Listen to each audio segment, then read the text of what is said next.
Hello, people. This is Leroy Moore. Usually, I don't do, solo video recordings of myself, but I just needed to get things off my chest as we see another police brutality killing of a Black man. And this video is entitled "Three Generations of Black Men Against Police Brutality." I wanted to talk about that because I see the cycle that happens. And the three Black men are my granddad in the 60s, my dad in the 70s, and myself in the late 80s, 90s, and today. All three of us fought against police brutality. And all three of us had different answers. My granddad used to say, F the police, get them out of our community. My dad had almost the same answer.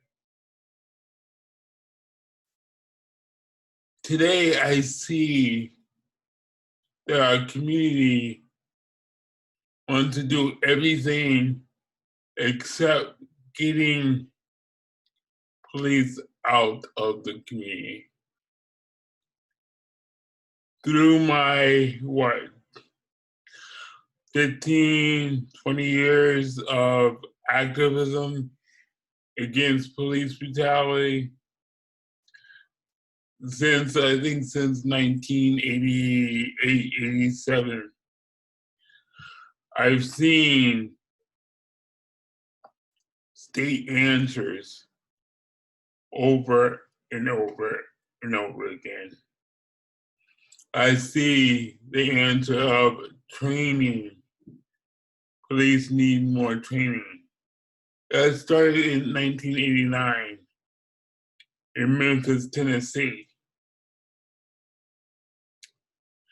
I see that the police needs more weapons, more this, more that, more this, more that, more this, more that.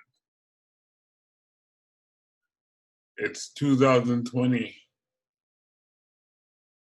And I don't have all the answers. I was there in the 80s when Eleanor Bumper, an elderly disabled woman, got shot in her own home. I protest, I wrote letters. This is what, 1980, 84, 85, something like that. Moved to San Francisco in 91. Was involved with Idris Stelley and Misha's son, Idris Stelley. They got shut up at the Sony Metron Theater in San Francisco. And at first we thought that training was the answer. In only a year, and we realized that we've been duped one more time. And we saw that training was another statewide cycle that goes around and around and around and around constantly. Poor Magazine, involved in Poor Magazine. So, these three generations, my granddad, my father, and me. And I just have to say today that, I'm tired of the same answers. the same cycle. Yes, protests. Yes, burn down cities. But be honest with yourself. After 3 generations, I know that police don't follow policies because they are protected from local judges, local lawyers, local politicians, all the way up to the federal level. So if we know that the police are protected in that way, why do we always try to change the police? Poor Magazine has a workshop that called Never Ever Call the Police. And we say, and I say, that it's about time that the community get the money, the funds, and the resources so we don't have to call the police. Finally, organizations are talking about defunding the police. I've been saying that since the 90s. I go back to these 3 Black men, my father, my granddad, and myself, fighting police brutality. And I wonder, am I gonna pass it on to my nephew? Is my nephew gonna make a video like this and saying my uncle used to fight the same fight?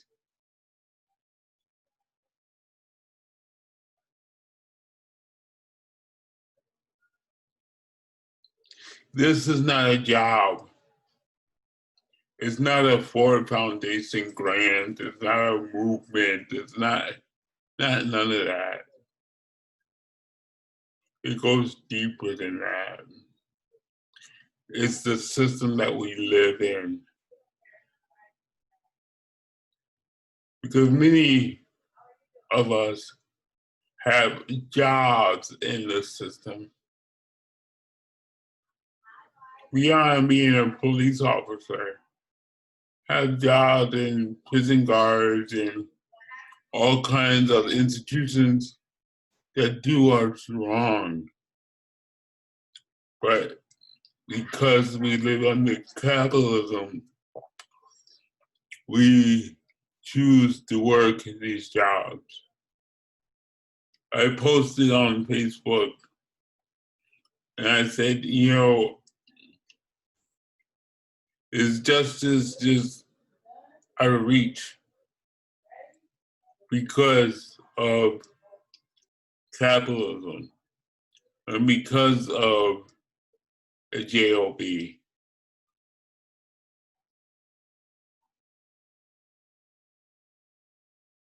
Police brutality is more than police.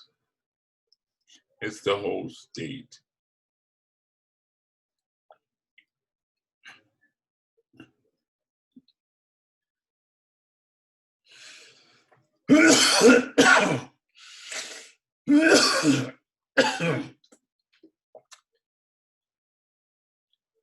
And when the state pays you to go against the system, that's just another job.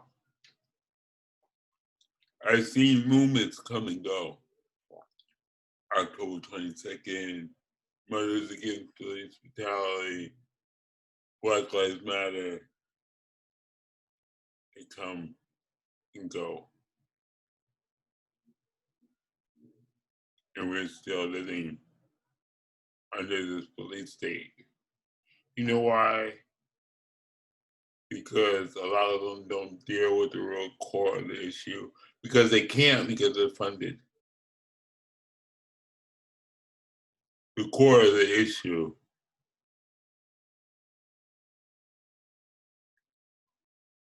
is we work in it. We're a part of it. We raise our kids to go to school to get a job. And once it's a part of the system, it's almost impossible to eradicate. Activists get grants, book tours, film, whatever. And we see once again that this continues to happen. About 7 years ago, I wrote my suggestions on ending police brutality. You can go on Poor Magazine and look it up, Krip-Hop Nation with a K. I think it's like 13, 14 suggestions. And not one of them deals with training. Not one of them deals with getting a job in a movement. But all of them deals with completely changing the way you live. I learned that from Poor Magazine. Like I said, they have a workshop that's called Never Call the Police.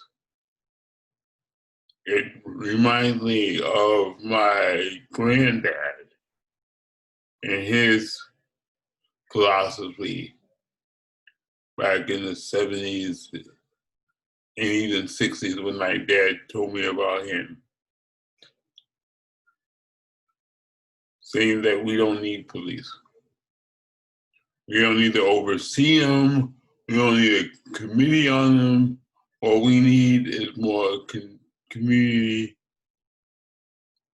control and community answers. It's the same thing that Poor Magazine is doing now with no funding. You know, they're building houses, growing food, have their own school, their own radio station with no funding. Is their teaching, their philosophy, their experiences. After knocking on the door of the system for years and years, they realize that the answer is within them. And they are doing it. Poverty scholarship. Idris Stelley's mother, Misha, has been doing it for years after her son was murdered. But it's not pretty because it doesn't fit into a grant guideline. It doesn't fit into ABC or Fox News. It doesn't fit into if an activist is climbing that ladder to get to another level. We saw that in the Bay Area. And I have to say it, Baron Jones climbed that ladder. We know we're gonna cut that ladder off. This is not a job, it's not a career, it's not a grand proposal. 3 generations of Black men against police brutality. And here I am, sitting at my computer, 2020, and it's still going on. We need to change our strategy. We need to know that the state has a cycle for us. The cycle for us is they kill us, they let us protest for a little while, they handpick a few people to be spokesmen, spokespersons, they get little grants, they might be on Fox News or CNN, the family gets a settlement, where it's in the settlement, in the paperwork, it says that you can't protest anymore. You gotta stay quiet. So that's why a lot of these parents disappear after a year or 2 or 3, because they have to, because it's in their settlement. That tells you that even the lawyers for them are complicit. And it's hard to say because these lawyers are activists. I know a lot of them. I like them. But they know that with these settlements, parents disappear.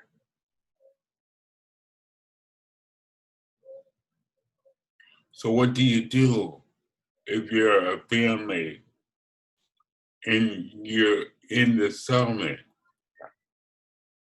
What do? You say no to the money? Or do you take the money and just go on? But it's not up to the parents. It's up to us to know the system, to know that these settlements have these contracts. So we should make other underground ways of how parents can get involved without breaking that contract. But that means activists need to do things outside the system, to do things that will go against their funding, to do things that will go against so-called presidents. We gotta do things for our children, for our nieces and nephews. And if that means not having a job, if that means saying no to grants, if that means saying no to a media interview, then let's do it. Because if we don't do it, another person's gonna sit here in front of their computer and say, yeah, I remember Leroy Moore. And now I'm 40, 50 years old. And there's another case of police brutality. Think about it. You can go to poormagazine.org, go to Homefulness, go to Krip-Hop Nation. Krip-Hop did a hip hop CD in a movie, a documentary called Where is Hope in 2012. We got no help from that. Where is Hope is a film around police brutality against people with disabilities. Me and Emmett Thrower, Keith Jones, we did that. Poor Magazine, Misha, Idris Stelley Foundation, did that film and a CD with DJ Quad. And we didn't get any support. And this was in the height of Black Lives Matter. What does that say? What does that say when people with disabilities have 70% of police shootings, but there's no disabled activist that has a high profile and really saying something that says something. That says something for the whole movement around police brutality. Because if you have 70% of your community getting shot by the police, and there's not one person with a disability that has a high profile, think about it. My friend Patty Byrne started Disability Justice. If you want to know about disability justice, go to sinsandvalid.org. They have 10 principles how to practice disability justice.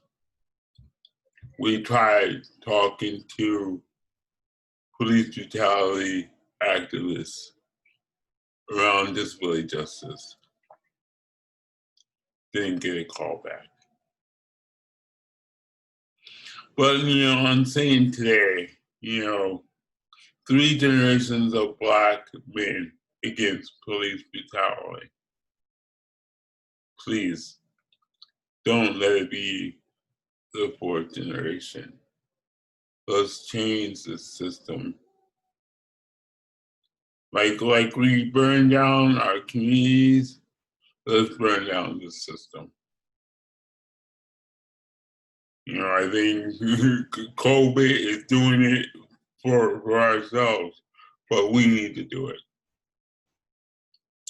We need to burn down the system. From charity to nonprofits to the police boards,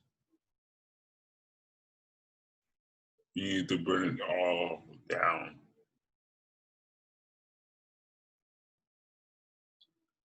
Three generations of Black men, my granddad, my father, and me, all fought against police brutality.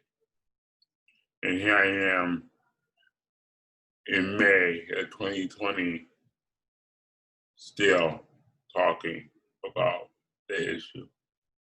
That tells you that it is protected by the system, by the president all the way down to our mayors, to the judges, to the jury. It's protected. Because you can't have a system, you can't have a 3 generation of Black men fighting for it and very little changes. That tells you that the system wants it that way. And it tells you that the system is protecting police so they can continue to do this. So what can we do? We can be honest with ourselves. And we can really say that it's not about the system. It's about taking a step outside and really putting your life on the line. I'm not talking about physically, I'm talking about not being patted on the head, not getting that grant you want, not getting that promotion you want, not getting that book deal that you want. And also practicing what Poor Magazine preaches about knowing your neighbor. That's how you change it. Yeah, it's slow. It's a slow process. It's not a big movement about knowing your neighbor and saying, hey neighbor, can I call on you?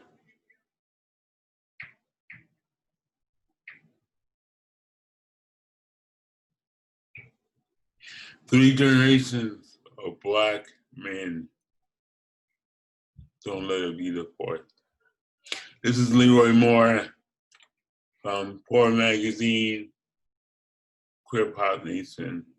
I just had to get that out around police brutality. Because like I said, it's been 3 generations. My granddad, my father, and me. Something needs to change. It's called the system.